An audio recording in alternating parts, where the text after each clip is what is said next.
Hey guys, how's it going? Eminem Gaming here, and today we're back with another video. And as you can see by the title, this will be sort of a response video, or kind of taking the idea and running with it, or whatever.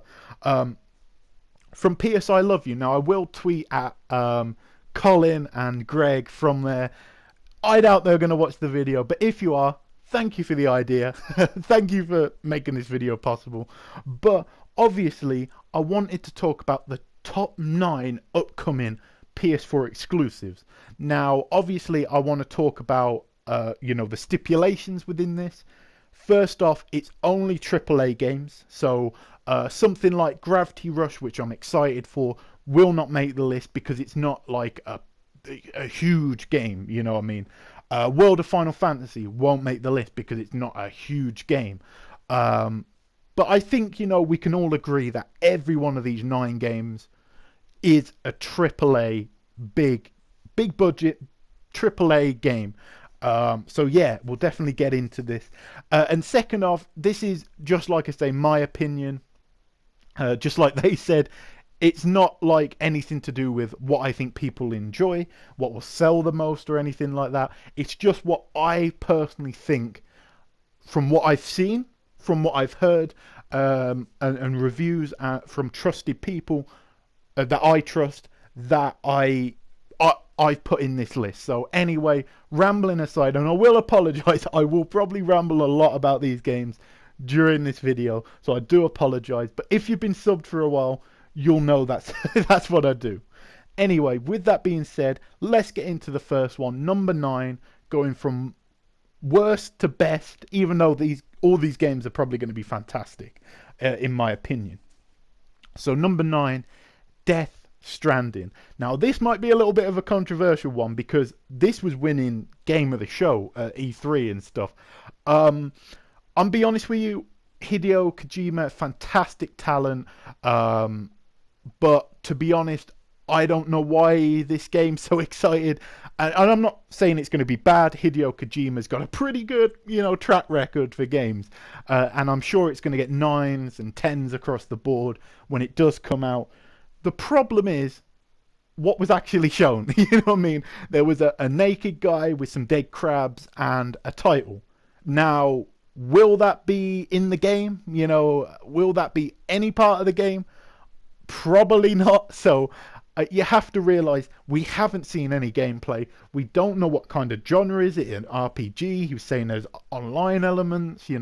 What the hell is this game? We don't know. So for that reason alone, it has to go to the bottom of the list because, simply put, I've seen gameplay for every single one of these games apart from Death Stranding. So is it going to be great? Yes. Is the developer incredibly talented? Absolutely. But bear in mind, he's just starting again. He's only just picked an engine. He's saying it could be 2018 or 2019.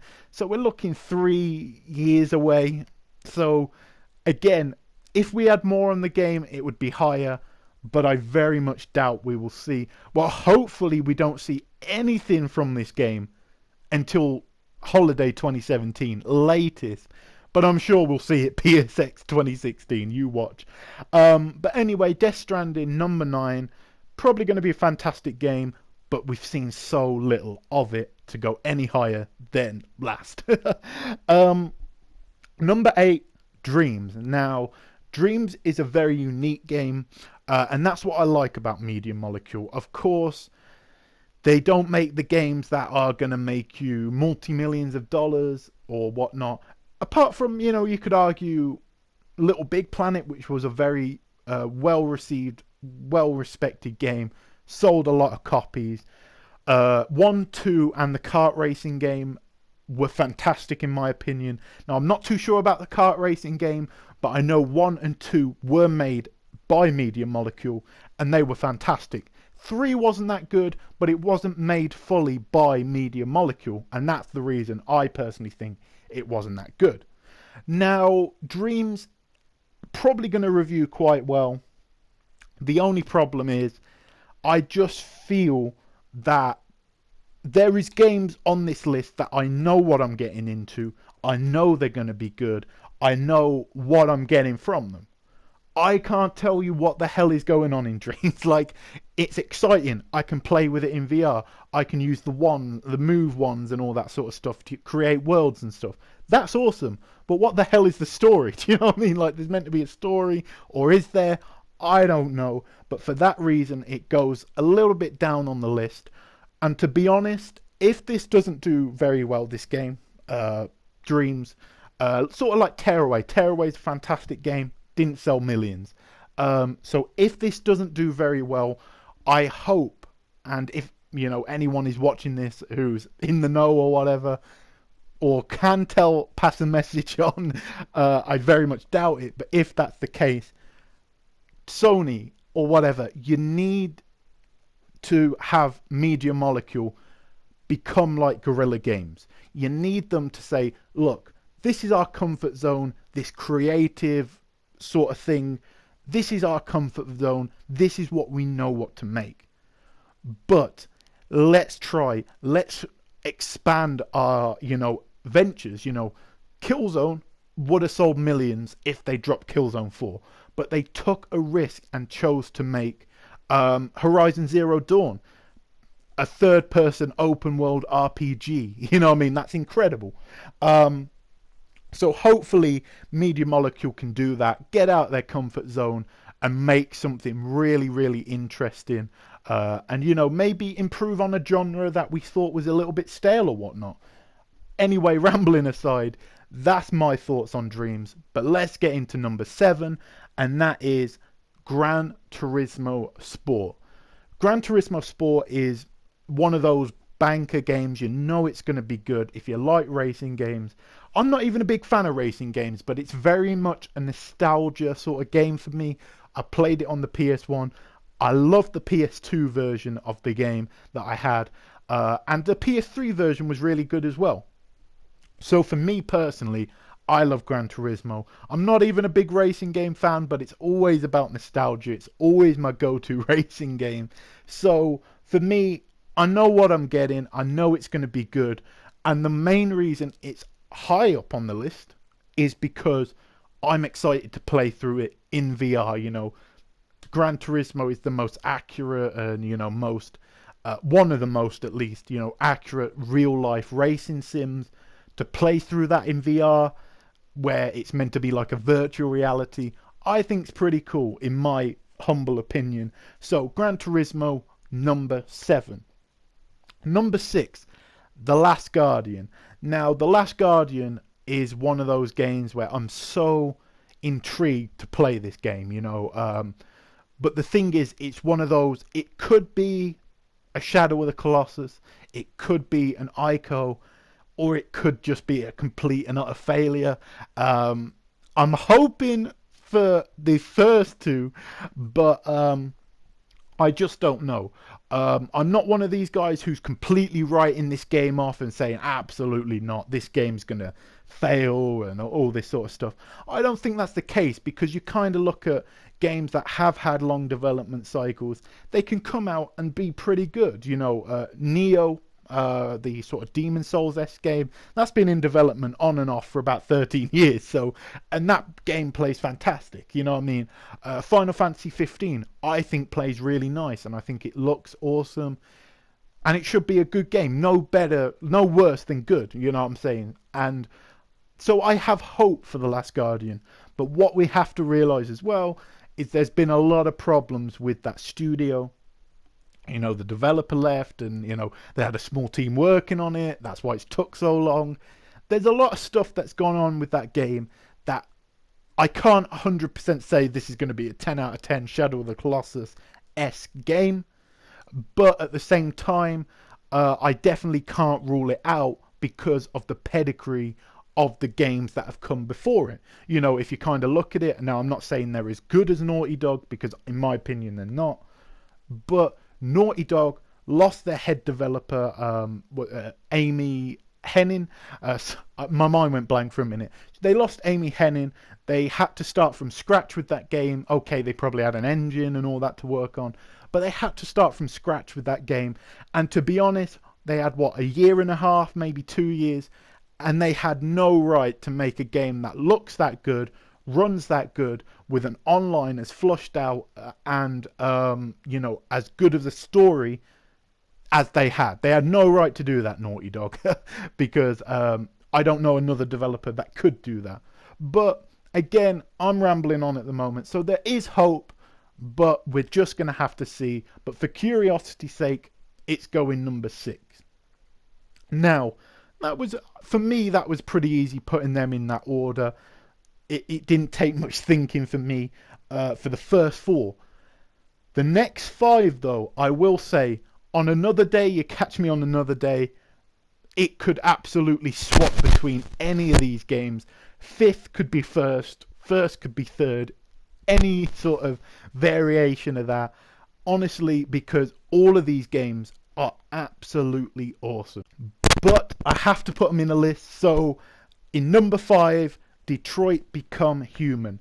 Now, the reason I'm so excited for this is it looks to me, and from what I'm hearing from trusted people, not telling me personally, but what they say, as well as, seeing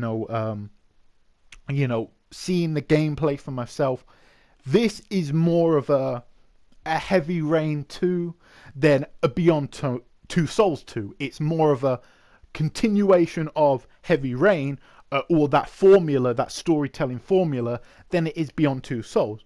Now, Beyond Two Souls got a lot of hate, maybe a little bit deserved, maybe a little bit harsh. I love Beyond Two Souls, but I tell you damn sure it ain't no Heavy Rain. I can tell you that for sure. Heavy Rain's one of the best games ever made in terms of storytelling aspect. Beat it on the PS3, messed with my mind. Didn't beat it on the PS4 because of the frame rate problems in the remaster. Let me know if those are sorted out, and I will go through and probably try and platinum it. But Heavy Rain, fantastic game. It seems like a Heavy Rain, but times 10. It has more of a really deep emotional story to it than Beyond Two Souls, in my opinion. It has the story branching elements seem a lot better, in my opinion. Like, you can save someone and kill yourself. You both die.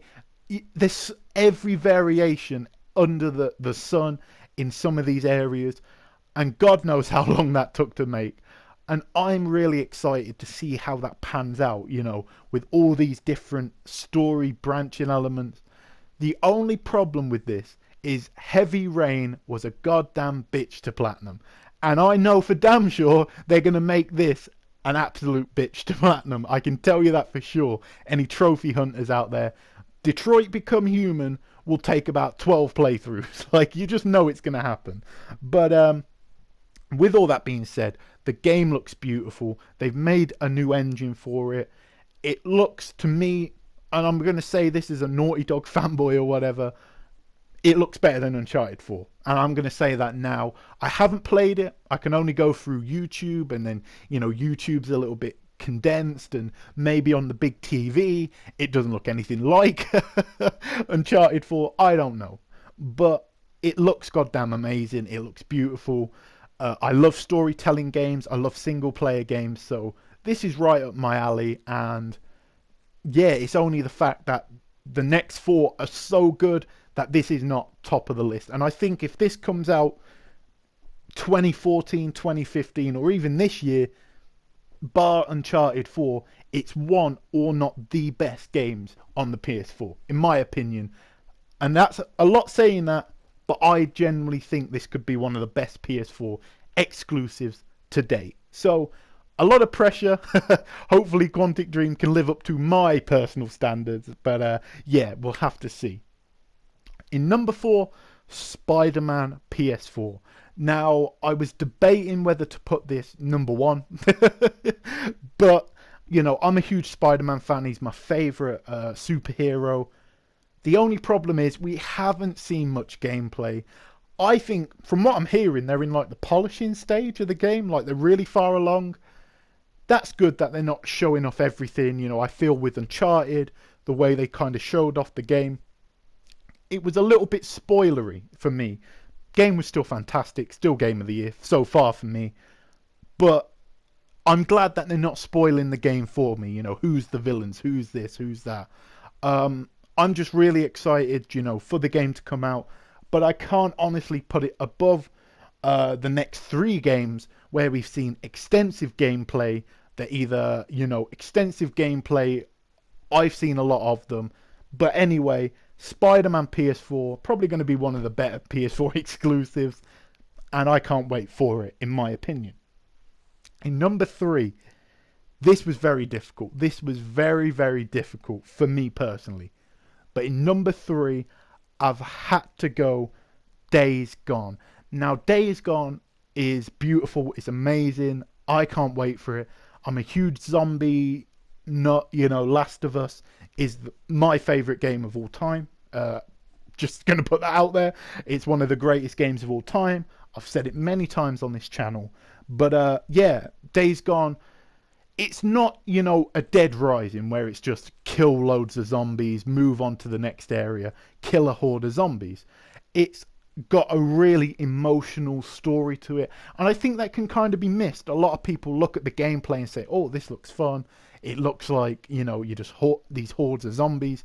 But I love the fact that it had, you know, like the backstory behind his girlfriend or wife or whatever, and I want to learn about that. I want to learn about the story.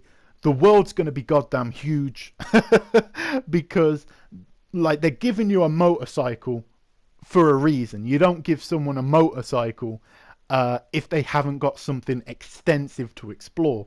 So the game's going to be huge. It's an open world game, single player, story driven game. I just can't wait for it. You know, it's ticking every box for me, and I just can't wait for it. And honestly, I'm gonna say this: if it comes out 2017, considering you expect probably Spider-Man, maybe a little bit ambitious, but maybe Spider-Man, God of War maybe, and Horizon definitely to hit 2017. It's a big thing to say, but I think if they nail the story, for me personally, this will be Game of the Year. But I'm putting it third on the list just because we haven't seen too much of the story, and I think that will be the main driving point for me.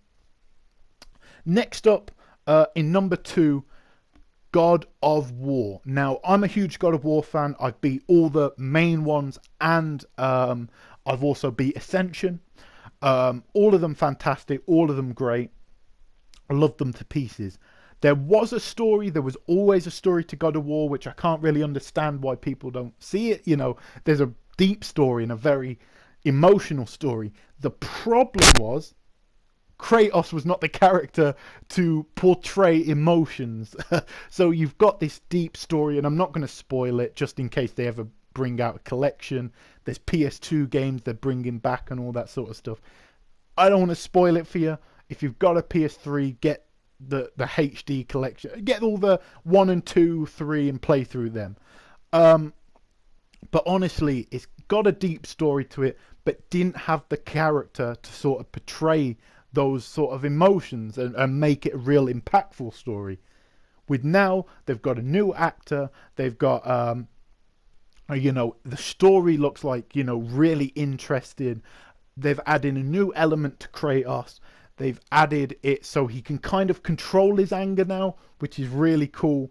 And yeah, just in general, the change of camera, almost like Dark Souls-ish, they've changed the camera to. It's kind of a mixture of The Last of Us with Dark Souls. The combat looks awesome. It's always going to be awesome. Santa Monica make great games. Single player, so it's not going to have the Ascension kind of tacked on online. And I just genuinely cannot wait to play this game. And honestly, I think how excited I am for this game just shows you how good the final game is, which is of Horizon Zero Dawn. When you just talk about amazing games, amazing online, open world, single player, story driven games, I just can't look past Horizon as Sony's next big Uncharted. It's not Uncharted because it's completely different genre and whatnot, but it is Uncharted. It is the next big IP for for PlayStation. You're going to think, when the PS5 comes out, when is Horizon Zero Dawn 2 or 3 or however many they can get out? This is, I think, going to be far bigger than Killzone. Killzone was fantastic.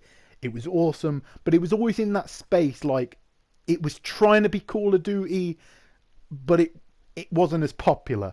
I feel that this could be as big as, not in terms of sales, because obviously you're talking exclusive versus on everything, you know what I mean? But it could be, story-wise, as big or as interesting as Fallout or as Skyrim or something like that. I have a lot of high hopes for this game. It reminds me, because I know they've got a few guys from The Witcher, and it reminds me very much of The Witcher 3. Whereas you look at something like Skyrim, or you look at Fallout and Bethesda's open world games, which are without a doubt fantastically crafted, very fun to play, but they're not the best looking games. You look at something like CD Projekt Red's The Witcher 3, that absolutely smacks it. Like, it smacks the hell out of it in terms of graphics. I feel, and this is me personally, feel that Horizon looks better than The Witcher 3. Now, I'm saying from the PS4, the PS4 Pro and whatnot. I'm sure the PC version absolutely smashes all of that. What I'm saying is, from what I've seen, Horizon absolutely destroys it in terms of graphics. Now, that's cool. You know, graphics are nice. You know, there's a lot of pretty games. The Order is a fantastic looking game. Ain't nobody going to be saying that's the best game on PS4, you know what I mean, when this generation's over. I think a lot of people will forget The Order. The thing is, this does so much that it's surprising that it does everything so well, in my opinion, from what I've seen. They've got Uncharted-like climbing. It looks like you're climbing. When you're climbing the big... Now, I apologise, I forgot the name. But the big sort of dinosaur robot thing with the little, like, roof on its head. Watch the latest trailer from TGS and from the PlayStation meeting where they had announced the Pro. That thing, that big thing. Look how she climbs that big thing. How the hell did they create, you know, how the hell have they got that? Because it reminds me of climbing the train in Uncharted 2. You know, when I first saw them climbing the train in Uncharted 2, that to me blew me away. And I was watching the live stream. I was actually podcasting it, and I was just going, oh my god, what the hell? Because I felt the same way watching that as when I was watching Uncharted 2's climbing sequence. It genuinely blew me away. On top of that, it has awesome, like, you know, you can craft on the go. It's got, you know, the bow and arrow mechanics seem pretty, without playing it, but from watching it, it seems pretty sort of solid. You know, it seems pretty, you know, it feels nice. It looks like it feels nice to play. When you look at The Witcher 3, particularly on the PS4, the combat's a little bit stiff. You know, it's a little bit... I don't know what to say. It's not the best combat, in my opinion. It's got swinging, it's got climbing, it's got this huge world. Now, they've shown us this icy, snowy place. They've also showed us a sunny, sort of vibrant place. I've heard there's a desert. There's a ton of animals that we haven't even seen. So I can guarantee this game is going to be goddamn massive. But with all that being said, I honestly I could talk all day. I could make a half-an-hour video talking about Horizon Zero Dawn. It is Sony's next big IP. It is probably going to be the best game of 2017. Unless Days Gone has the Last of Us-esque story, or Persona 5 is as good as I think it will be. But it's going to have a lot of contenders. But honestly, it has to be number one. I think even people who, you know, hate the PlayStation for whatever reason, even they're excited for Horizon. Maybe not as vocal as me, but they definitely tell you Horizon is, you know, I've seen a lot of people say, oh, what's there coming for PlayStation apart from Horizon? You know what I mean? It's like Uncharted. People are hyped for it. The first one may not sell well, but because it's a new IP struggle to sell. We know this, but Sony, you've struck gold with this one, in my opinion, and have them make more of these games, make them more beautiful every time, expand on Aloy's story, or maybe even new characters, who knows. Anyway, fanboying over Horizon Zero Dawn done. Let me know in the comment section down below. Let me know on Twitter. What's your list? What's your top 9 list from these games that I've personally, Colin and Greg, kind of funny, you know, selected? What's your top 9 list? Let me know down below. But as always, guys, this has been M&M Gaming. If you enjoyed the video, make sure to leave a like, comment, and subscribe if you're not already. And I'll catch you guys in a new video very soon.